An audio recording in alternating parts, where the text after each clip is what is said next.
افتاب عالم د ځان په اړه د دکریک انفو راپور بې بنیاده او دروغ بللی.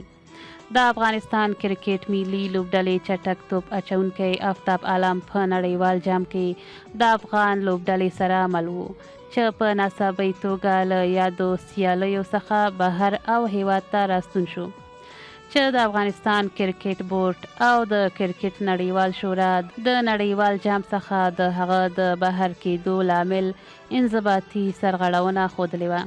تېره ورځ د کرکټ پیژندل شوي ویبپاڼې دکریک انفو په یوه راپور د نړیوال جام څخه د افتاب عالم د لرې کېدو لامل روښانه کړی و، چې د یاد راپور پر اساس نوموړی د سو تهم پټین ښار په هغه هوټل کې چې لوبډله اوسېدله له یوې میلمنې نجلۍ سره ناسم چلند کړی، چې د نړیوال جام څخه د هغه د بهر کېدو لامل شوی.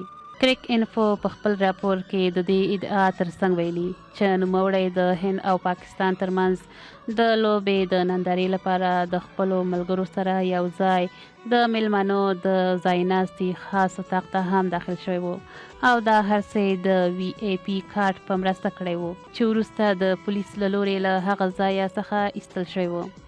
نن افتاب عالم په خپله فیسبوک پاڼه په یوه پوسټ سره د دکریک انفو ادعاوې بې بنیاده او دروغ وګڼلې. افتاب لیکلي: نن مې په دکریک انفو کې یوه لیکنه ولیده چې زما په اړه پکې راپور جوړ شوی و. زه خپلو ټولو هیوادوالو او مینوالو ته ډاډ ورکوم چې نننی راپور بې بنیاده او دروغ دی.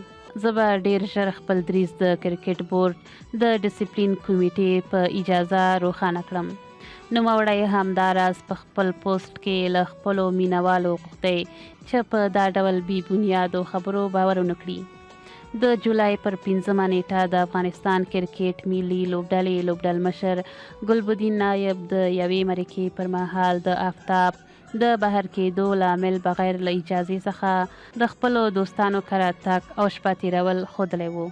بلخوا دلته په هیواد کې د افتاب په اړه خلکو بېلابېل څه وویل، چې ځینې ان د لیکلو نه دي او ډېرې لا هم د دې په هڅه کې دي چې تر څو حقیقت ومومي.